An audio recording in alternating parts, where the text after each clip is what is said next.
Hello again, everyone. Tom Nagorski in the Cipher Brief virtual studio for a conversation today about the seismic changes happening across the geopolitical landscape. We're running out of ways to describe this here, and we're going to get to some of the questions that it all poses for Ukraine and for Russia. We're delighted to be joined today by Max Boot, a Washington Post columnist, senior fellow at the Council on Foreign Relations, and should note an acclaimed author. His latest book, Reagan, His Life and Legend, was put on one of the best top 10 lists, I think, that exists, the top 10 books of 2024 at the New York Times. Max, I know you're very busy. It's great of you to join us. And as I alluded to, it's kind of hard to know where to begin these days, especially the last couple of weeks. But I want to start with kind of a big step back question. You're a historian, among other things. When we look back at these early days of the Trump administration, these last couple of weeks in particular, is it too much, or is it appropriate to think that we will look back at this moment as one where, the nearly 8-decade-long transatlantic alliance started to unravel?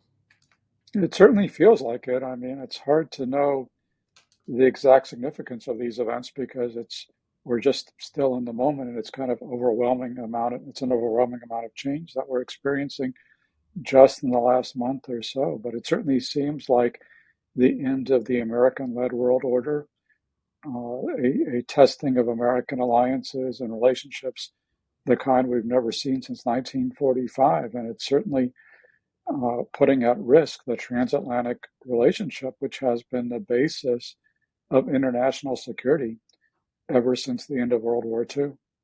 Yeah, even that is an enormous statement you've just made. In the wake of all these things, or as they're unfolding, we see and we hear a lot from the Europeans. Their leaders, they're having meetings, they're making speeches, they're making pledges. Really, all seem to be focused on going it alone in some fashion, whether from a security or other standpoint. We were struck by what the soon-to-be Chancellor of Germany, Friedrich Merz, said on Sunday, I think just after his election, pledging that it would move for real independence, I think was his phrasing, from the United States. How do you gauge the possibility and the ability of the major powers in Europe to go it alone from a security standpoint? I mean, I think it'll be very hard in the short term because the US and Europe are so closely interlinked from a security standpoint, and the US military, remains the most powerful in the world. And it'll be very hard for the Europeans to guarantee their own security, especially in the face of this growing Russian threat without the American backstop. So I hope that the US does not abandon Europe altogether, but it's clear that Europeans are realizing they have to make provisions for their own security. And so you see Keir Starmer, the Prime Minister of the UK, talking about substantially raising UK defense spending. You're seeing across Europe increases in defense spending. It's been basically going on nonstop for the last 9 years, but accelerating now, obviously, because of the Russian threat and with Trump in the White House. I think you're going to see a greater debate about independent nuclear deterrence. I mean, I think you're already starting to see some of that in Germany. You've already seen some of that in South Korea. I think that's going to be a more widespread response from American allies because they have relied on the US for our nuclear umbrella for many, many decades. And I think in the current climate, they're not sure they can continue to rely on us. And so it makes sense that countries would have to make provisions for their own security. And that includes the ultimate provision, which is nuclear deterrence. And that's not something that the US has traditionally wanted to see. We have not wanted to see nuclear proliferation, but I think it may happen if we continue to send signals that we are not a trustworthy ally. The future of national security is here. Introducing the Cipher Brief's NatSec Edge Conference, June 5th through 6th, 2025 in Austin, Texas. Join leaders from intelligence, defense, private industry, and investment as they explore the innovations shaping tomorrow's world. Gain critical insights, connect with top minds, and shape the future of security in an interconnected world. Don't just witness the future, be a part of it. Secure your spot now at natsekedge.com. Now, for the moment, they are just that, signals, although they're pretty profound. signals, not least the vote the other day at the United Nations, where there was the United States sitting with Russia, refusing to call Russia's aggression. You and others have alluded, though, to the possibility, which is out there, that President Trump, may change his tune. He might, I think you said, veer back towards Ukraine. Do you view that as just his nature being volatile and unpredictable? I mean, again, these are pretty big markers he's put down. What scenario do you foresee under which he might make a shift like that? I think the big scenario would be if uh, Washington and Kiev can reach agreement on some kind of minerals deal that Ukraine can live with, and that will give Trump the sense that the U.S. has a financial investment in Ukraine's future because he is obviously an extremely transactional guy, and appealing to him based on transatlantic unity or common security or the need to protect freedom and democracy, that's not going to get you very far. But if he feels like there's money to be made in it, perhaps he will see that as being something that's worth protecting. I mean, Ukraine can kind of half jokingly say, we'll give you the rights to all the minerals in Russian territory. You just have to send U.S. troops to go and get them.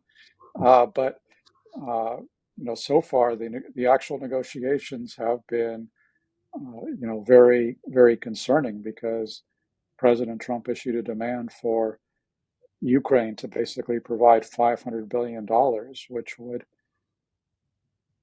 make it impossible for its economy to function and would denude it of the funds it needs to maintain its state and to maintain its defense. And from what the signals we're getting are that perhaps the U.S. side has backed off some of that, and perhaps they can reach a deal. And if they do, Trump is nothing if not unpredictable. So, Mm-hmm. He may look like he's veering towards Russia one day, maybe the next day we'll see something else. But certainly, the recent actions that we're seeing, which are calling into commitment U.S. backing for Ukraine, I think are something that's very concerning. And I think Ukrainians are very worried about that, and rightly so, because even though the Europeans have committed more overall aid than the U.S. has been the single largest donor of military aid to Ukraine, and it'll be very hard for Ukraine to survive without any contribution at all from the U.S. So you're getting to my next question, which you wrote about in the Washington Post the other day.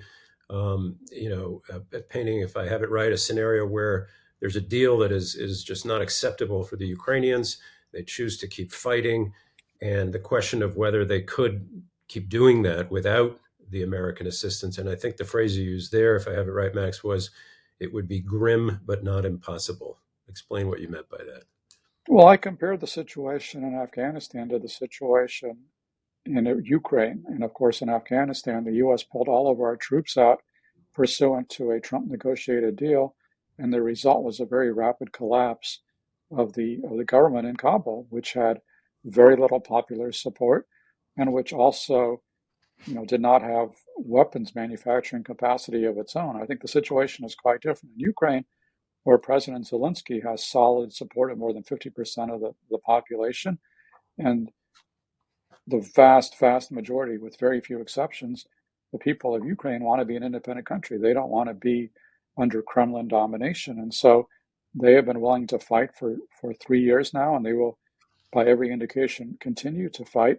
And they've also built up a substantial homegrown armaments industry. I Mm-hmm. mean, they produced more than 1.5 million drones last year.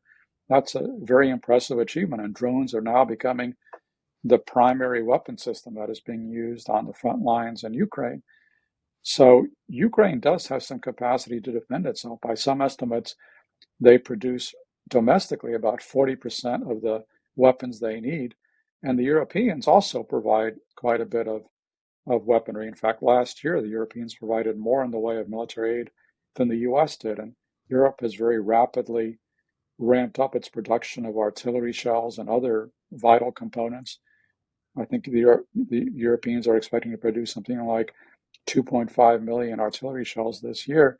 So all of that combines to mean that Ukraine is not going to collapse within a handful of months, as Afghanistan did, even if US aid is cut off. But certainly over the medium term, it's going to become a very close run thing because Ukraine does depend on the US for things like Patriot missile interceptors, Mhm. which are not manufactured anywhere else. It also depends, by the way, on the Starlink satellite internet service, which could easily be cut off by Elon Musk. So there are a lot of risks and dangers here. I think one wild card, so to speak, is the 300 billion or so in frozen Russian assets that the Europeans control. In theory, the Europeans could just turn that over to Ukraine, and perhaps that money could be used to buy weapons from the United States. I mean, these are all kind of worst case scenarios, but I think we need to be thinking about worst case scenarios right now. Yeah. What, by the way, is in the pipeline in your understanding? Biden administration pledges for military aid. I think I read somewhere that they might be, Ukrainians might, in terms of U.S. supplies, be okay for the next sort of 8, 10 months or so. Is that your understanding? That is my understanding. Yeah, yeah. So here's a question that A plus plus, if you can answer this one, which is, why do you think Donald Trump is doing this? Yes, he's volatile. Yes, he's unpredictable. We also know that he styles himself as a deal maker, and he's talked a lot about wanting a Nobel Prize, whether for this or the Middle East or I guess anything. But there is you don't have to be a rocket scientist to understand that there's a lot of, as you've just alluded to, potential here for a really, really, really bad deal that goes south under his watch. That's a long way of asking, what do you believe his game is here? Well, I think you spelled it out. I mean, he wants to do a deal to end the Ukraine war, and quite honestly, I think everybody would love to see a deal that ends the Ukraine war as long as it does not compromise Ukrainian sovereignty or subject Ukraine to Russian domination. I think most of all the Ukrainians want a deal to end the war because they're the ones who are suffering and dying. So, if he can actually pull off an equitable end to the war that does not undermine Ukrainian freedom or democracy, I think he deserves the Nobel Peace Prize. But we're a long way from here to there. Yeah. And I have not seen strong signals from Putin that he is willing to stop his war of aggression because he has been making some gains on the ground. And it's going to be much easier for Trump to coerce Ukraine, our ally, than it will be for him to coerce Putin, an adversarial power. What does he say or do to convince Putin to stop fighting? I think that's going to be the major challenge. And I will say, Trump is capable of walking away from a bad deal. It's not Right. necessarily foreordained that he will agree to something awful, because remember, when he was negotiating with Kim Jong-un and Kim offered a so-called denuclearization deal that didn't actually denuclearize, but that would have resulted in the lifting of U.S. sanctions. This was at the Hanoi summit in 2019. Trump walked away from the table. It wasn't a good deal, and he didn't take it. So it's quite possible that he could still walk away. I think everything is in flux, but I think it is a very concerning situation because everything is in flux, and the outcome could be very good or it could be very bad. And at this point, it's just very hard to know how it's going to go. Yeah. And it's hard to write a column every day that makes Yes, sense. it is.